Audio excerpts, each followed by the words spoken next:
টাকা আসতেই থাকবে। আজ বৃহস্পতিবার, মোবাইলে শুধু শ্রবণ করুন এই হনুমান মন্ত্র।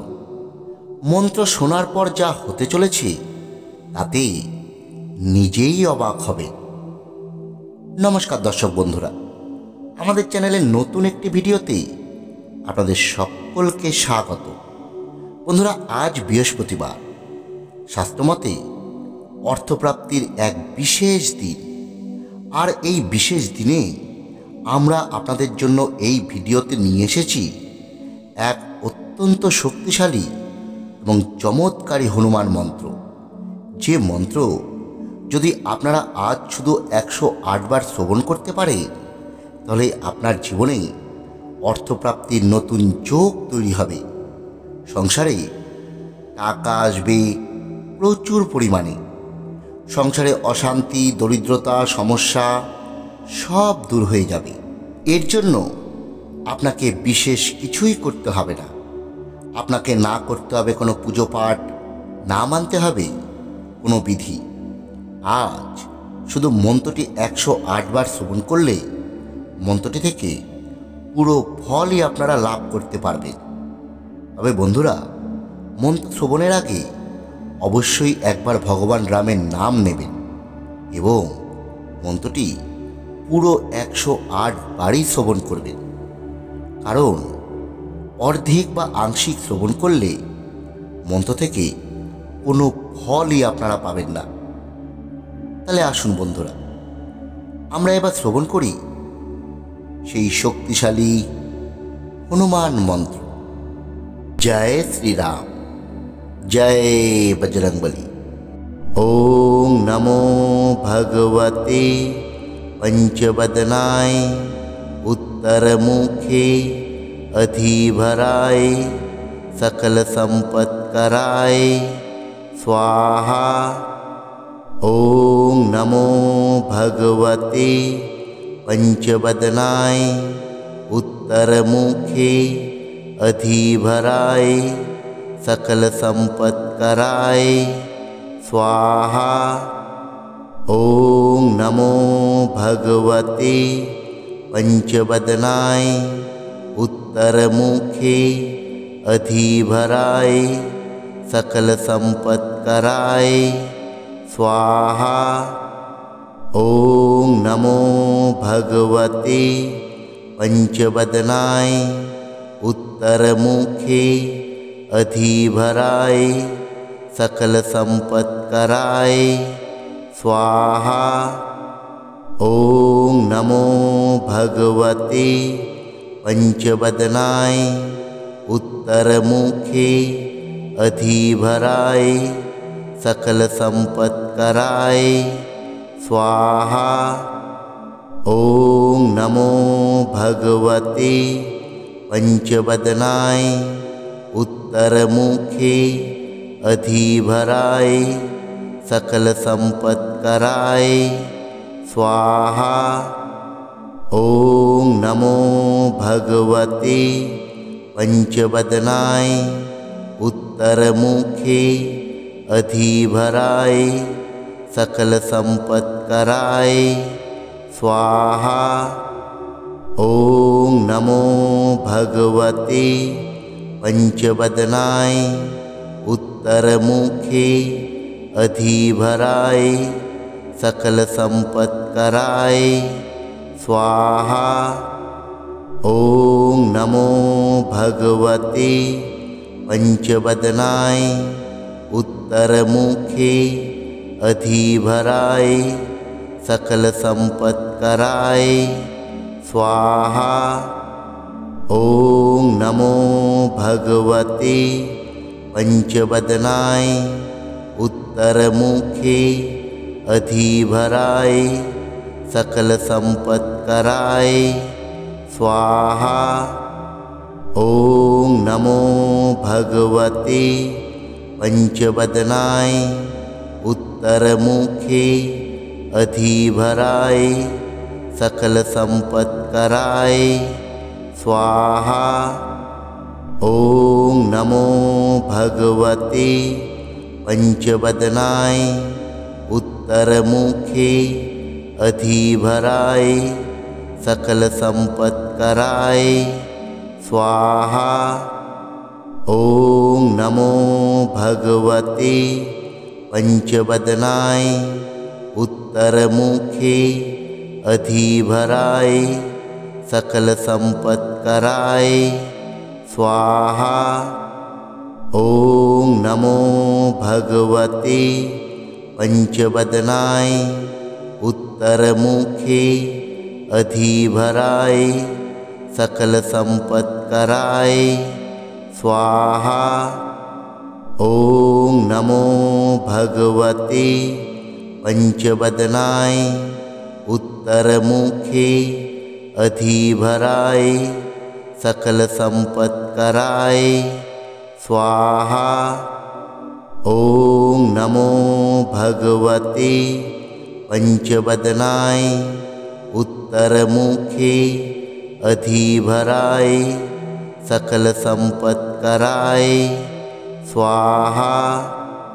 ओम नमो भगवते पंचवदनाय उत्तरमुखे अधिभराय सकल संपत कराय स्वाहा। ओम नमो भगवते पंचवदनाय उत्तरमुखे अधिभराय सकल संपत कराय स्वाहा। ओम नमो भगवते पंचवदनाय उत्तरमुखे अधिभराय सकल संपत कराय स्वाहा। ओम नमो भगवते पंचवदनाय उत्तरमुखे अधिभराय सकल संपत कराय स्वाहा। ओम नमो भगवते पंचवदनाय उत्तरमुखे अधिभराय सकल संपत कराय स्वाहा। ओम नमो भगवते पंचवदनाय उत्तरमुखे अधिभराय सकल संपत कराय स्वाहा।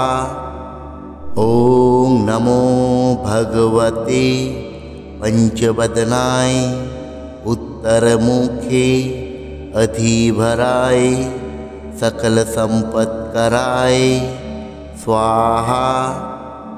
ओम नमो भगवते पंचवदनाय उत्तरमुखे अधिभराय सकल संपत कराय स्वाहा। ओम नमो भगवते पंचवदनाय उत्तरमुखे अधिभराय सकल संपत कराय स्वाहा। ओम नमो भगवते पंचवदनाय उत्तरमुखे अधिभराय सकल संपत कराय स्वाहा। ओम नमो भगवते पंचवदनाय उत्तरमुखे अधिभराय सकल संपत कराय स्वाहा। ओम नमो भगवते पंचवदनाय उत्तरमुखे अधिभराय सकल संपत कराय स्वाहा। ओम नमो भगवते पंचवदनाय उत्तरमुखे अधिभराय सकल संपत कराय स्वाहा। ओम नमो भगवते पंचवदनाय उत्तरमुखे अधिभराय सकल संपत कराय स्वाहा। ओम नमो भगवते पंचवदनाय उत्तरमुखी अधिभराय सकल संपत कराय स्वाहा। ओम नमो भगवते पंचवदनाय उत्तरमुखी अधिभराय सकल संपत कराय स्वाहा। ओम नमो भगवते पंचवदनाय उत्तरमुखी अधिभराय सकल संपत कराय स्वाहा। ओम नमो भगवते पंचवदनाय उत्तरमुखी अधिभराय सकल संपत कराय स्वाहा। ओम नमो भगवते पंचवदनाय उत्तरमुखी अधिभराय सकल संपत कराय स्वाहा। ओम नमो भगवते पंचवदनाय उत्तरमुखी अधिभराय सकल संपत कराय स्वाहा। ओम नमो भगवते पंचवदनाय उत्तरमुखी अधिभराय सकल संपत कराय स्वाहा।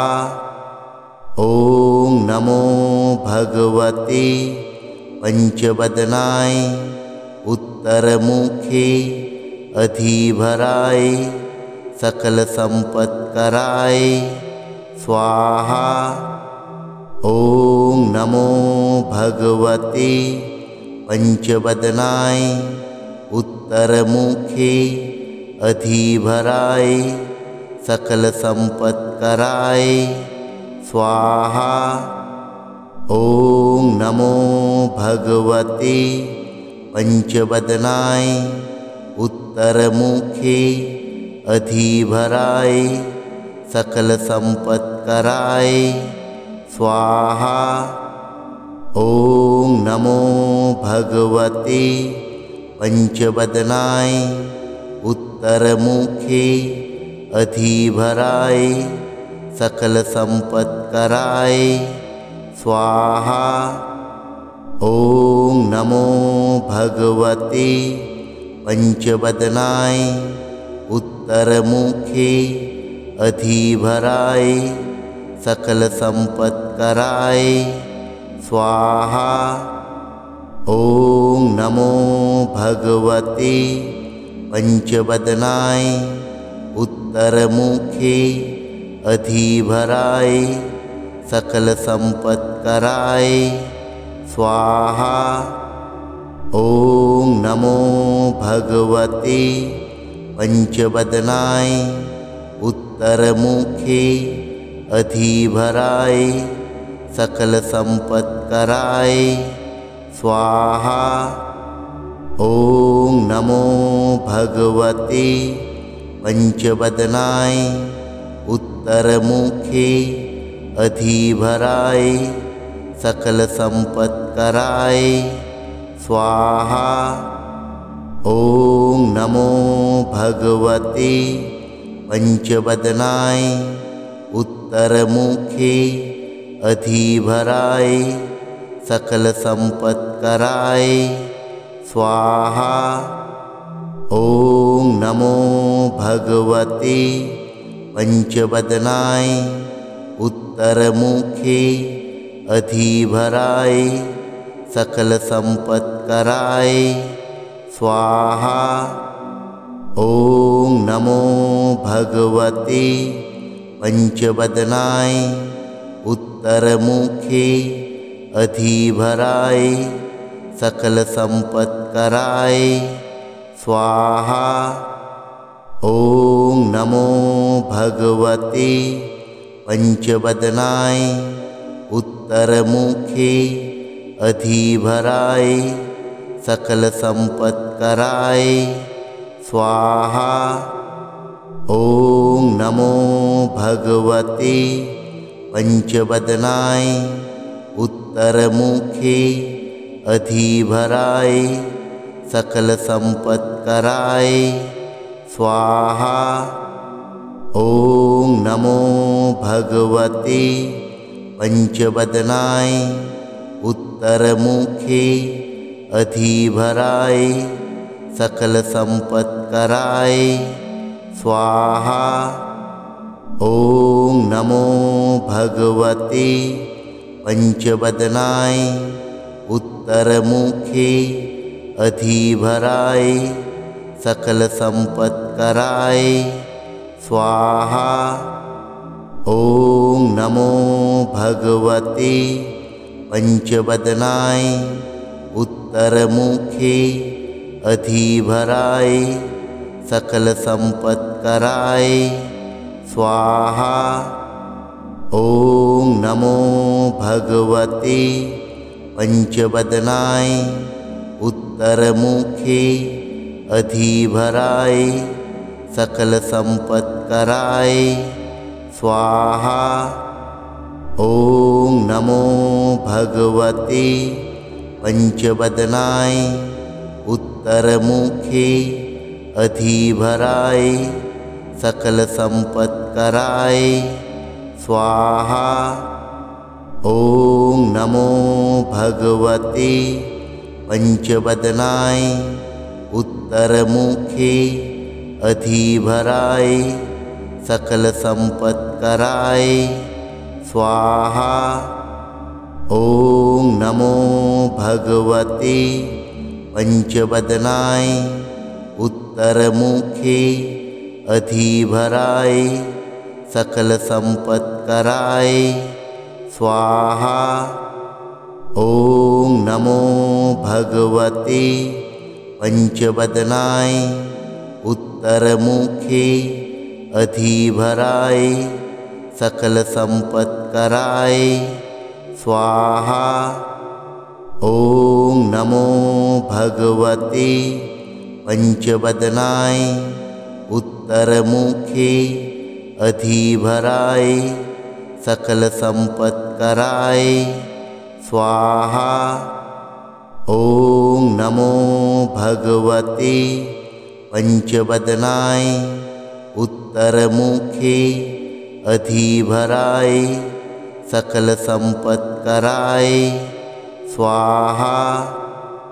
ओम नमो भगवते पंचवदनाय उत्तरमुखे अधिभराय सकल संपत्कराय स्वाहा। ओम नमो भगवते पंचवदनाय उत्तरमुखे अधिभराय सकल संपत्कराय स्वाहा। ओम नमो भगवते पंचवदनाय उत्तरमुखे अधिभराय सकल संपत्कराय स्वाहा। ओम नमो भगवते पंचवदनाय उत्तरमुखे अधिभराय सकल संपत्कराय स्वाहा। ओम नमो भगवते पंचवदनाय उत्तरमुखे अधिभराय सकल संपत्कराय स्वाहा। ओम नमो भगवते पंचवदनाय उत्तरमुखे अधिभराय सकल संपत्कराय स्वाहा। ओम नमो भगवते पंचवदनाय उत्तरमुखे अधिभराय सकल संपत्कराय स्वाहा। ओम नमो भगवते पंचवदनाय उत्तरमुखे अधिभराय सकल संपत्कराय स्वाहा। ॐ नमो भगवते पंचवदनाय उत्तरमुखे अधिभराय सकल संपत्कराय स्वाहा। ॐ नमो भगवते पंचवदनाय उत्तरमुखे अधिभराय सकल संपत्कराय स्वाहा। ॐ नमो भगवते पंचवदनाय उत्तरमुखे अधिभराय सकल संपत्कराय स्वाहा। ॐ नमो भगवते पंचवदनाय उत्तरमुखे अधिभराय सकल संपत्कराय स्वाहा। ॐ नमो भगवते पंचवदनाय उत्तरमुखे अधिभराय सकल संपत्कराय स्वाहा। ॐ नमो भगवते पंचवदनाय उत्तरमुखे अधिभराय सकल संपत्कराय स्वाहा।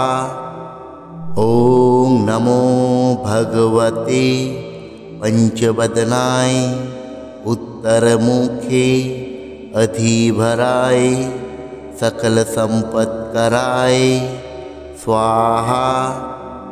ॐ नमो भगवते पंचवदनाय उत्तरमुखे अधिभराय सकल संपत्कराय स्वाहा।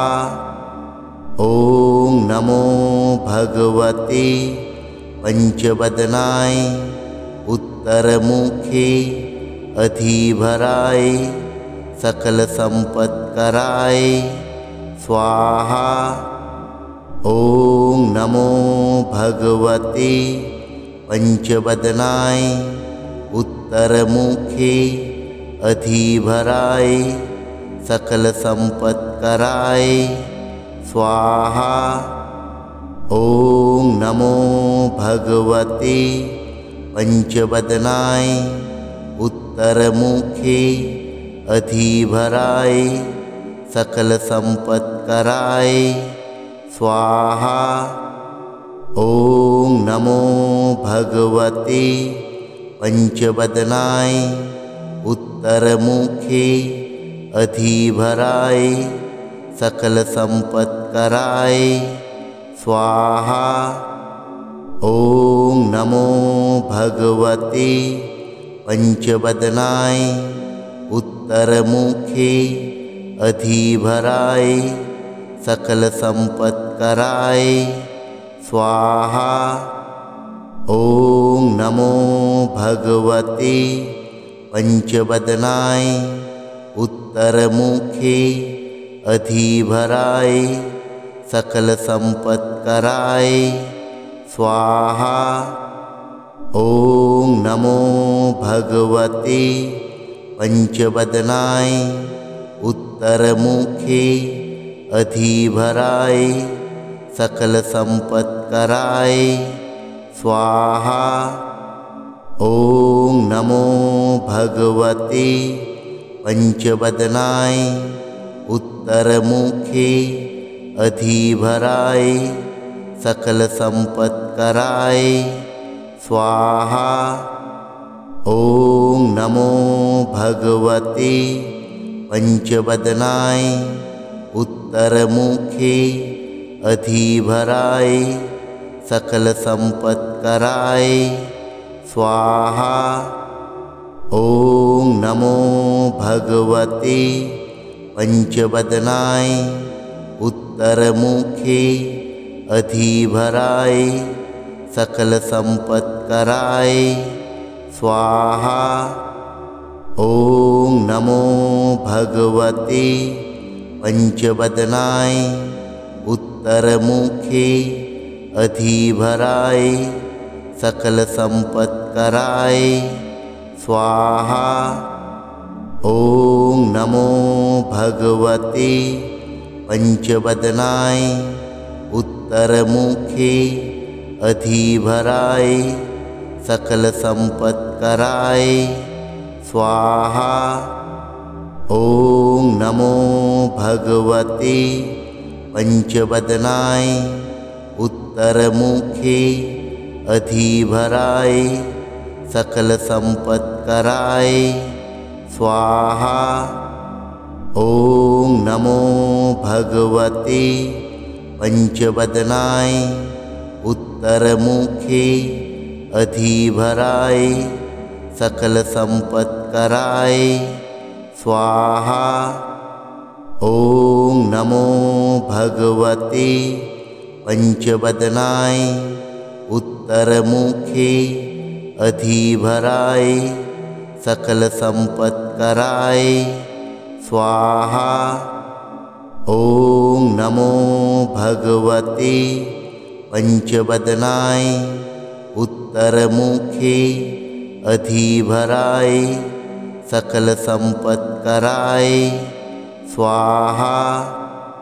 ॐ नमो भगवते पंचवदनाय उत्तरमुखे अधिभराय सकल संपत्कराय स्वाहा।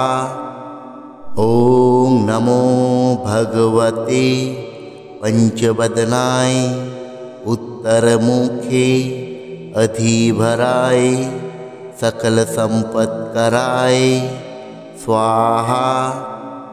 ॐ नमो भगवते पंचवदनाय उत्तरमुखे अधिभराय सकल संपत्कराय स्वाहा।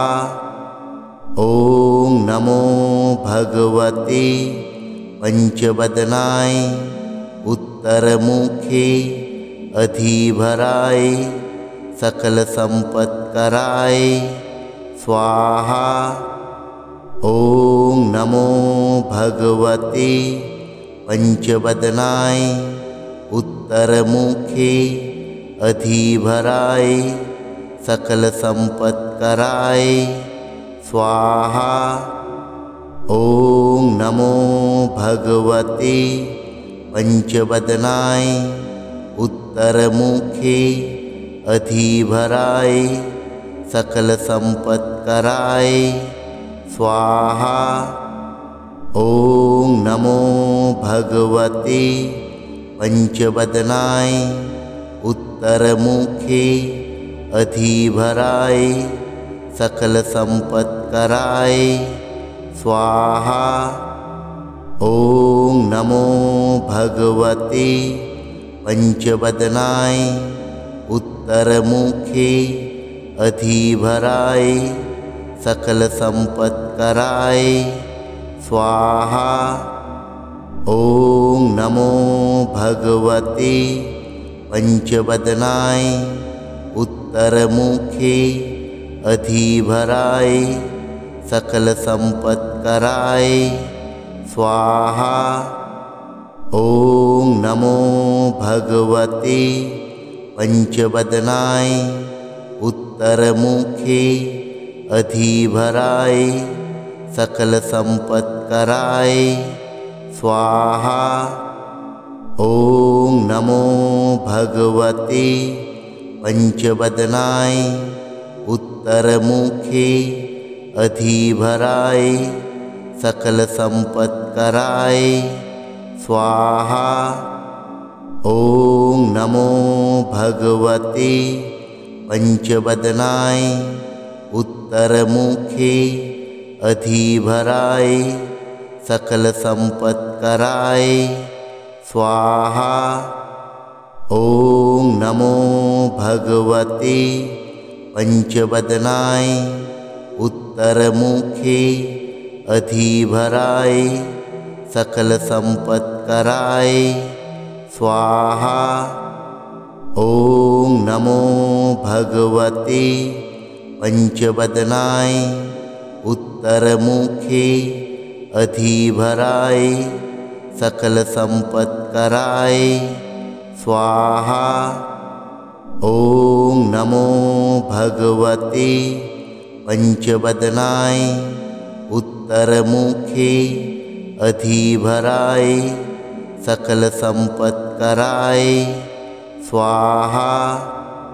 ॐ नमो भगवते पंचवदनाय उत्तरमुखे अधिभराय सकल संपत्कराय स्वाहा।